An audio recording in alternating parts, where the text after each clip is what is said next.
The Daily Bread Devotions. Today's reflection with Pastor Jeff Elis Cupides. Sunny Tuesday morning. Maganda umaga sa iyo, Brad Jeff. Good morning. Magandang umaga, Brad Ted. At si Chacha, good morning. Good morning sa ating mga Morning, taga-subaybay. Pastor. Okay, here we Morning. go. Yes, Brad Ted, isang fan mo, si Tito Rolly Galang. Ito, isa sa mga pundasyon ng buy and sell ng kotse dito sa Pilipinas. 75th birthday ngayon. Happy birthday, Wow. Tito Rolly Galang. Happy birthday. 25 na lang, 100 na siya. Konti na lang. Oo. 25 na lang po, 100 na. Yun nga inaabangan ni Junjun Galang, yung 100,000 ng tatay niya. Anyway, Okay. sige. Meron po ako i-share sa inyo. Tuloy na ako, Brad Ted. Meron po ba dito sa inyo na, alam niyo yun, pagka kino-correct, medyo iba yung reaction natin. Maraming ganyan.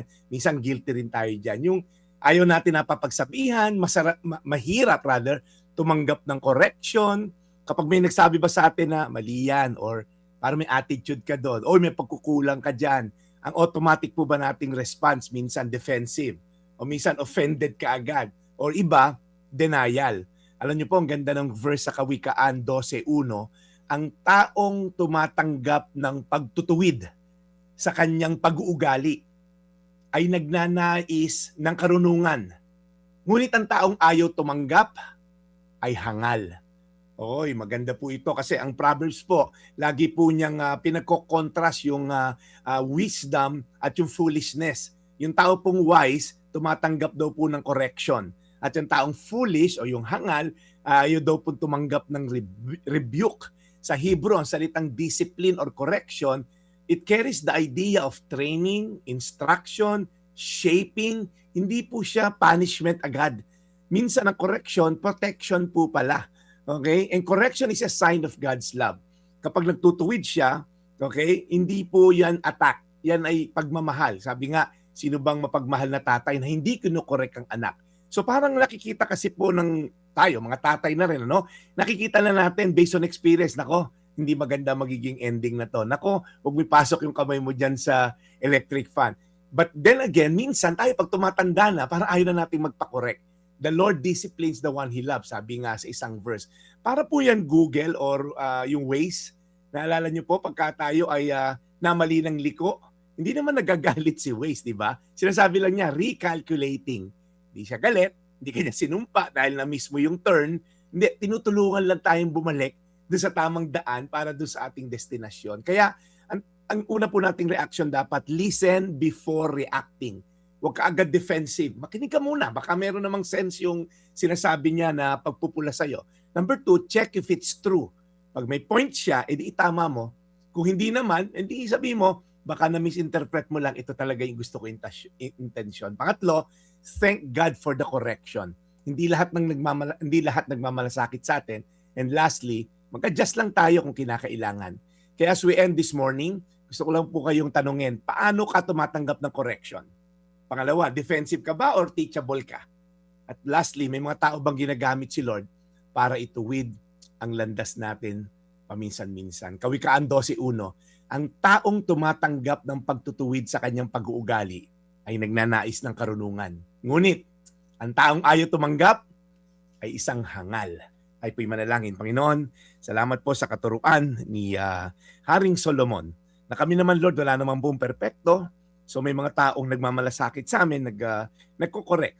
Pero Lord, yung mga taong pakiramdam namin wala naman talagang concern at naghahanap lang na mapupula, i-ignore na lang namin. Huwag kaming lumaban sa kanilang laro. Tulungan niyo po kami, Panginoon, magkaroon ng wisdom to receive what is correction and to also adjust kung ano man po yung kailangang correction. Salamat, Lord, sa mga nakikinig ngayon. Alam namin ito yung isang katuruan na pwede namin i-apply sa aming buhay sa pangalan ni Jesus. Amen. Amen. Panginoon, salamat po muli sa pagkalabit sa amin. Sa mensahe at aral na ito na amin napakinggan mula kay Brad Jeff, alagaan niyo po lagi si Brad sa kanyang ginagawa pong napakagandang pagmimisyon para po sa aming lahat. In Jesus' name we pray. Amen. Thank you, Lord. Thank you, Brad Jeff. Salamat Thank sa you. pagpapaalala sa aming lahat. Guilty as charged, sabi nga. Alright, so Brad Jeff, ang payo ko sa'yo, lagi Lagi mong ihiwalay ang dekolor sa puti. Akala ko naman kung anong Oh, papayo yun. mo eh. Yan lang Oo yan. eh. Kabisado niya, memorize Alam niya niya na na yan. yan. Monday is Labada Day. Kahapon Oo. yun. Di ba, Pastor? At lagi Yes. wag mong iiwan ng plancha na nakakonect. Sasaksakan. Sasaksakan. Oo, tama. Sa Ano ba- paghuhugas ng ano- plato, baka may advice Ano ba ka. ang plancha mo? Di uling? Yan kaya. Hindi na steam na ngayon uso, Brad Ted, steam. Ayun ang napakahirap yung di uling na Di uling, plancha. wala kang control sa init, Brad. Oo, ano yan skill yan, talent yan. Oo. Naalala ko yung nanay ko nung unang panahon, binabawasan pa yung uling para konti na yung init. Pagpatapos na. Sige. Salamat na marami, Brad, and we'll catch you again tomorrow.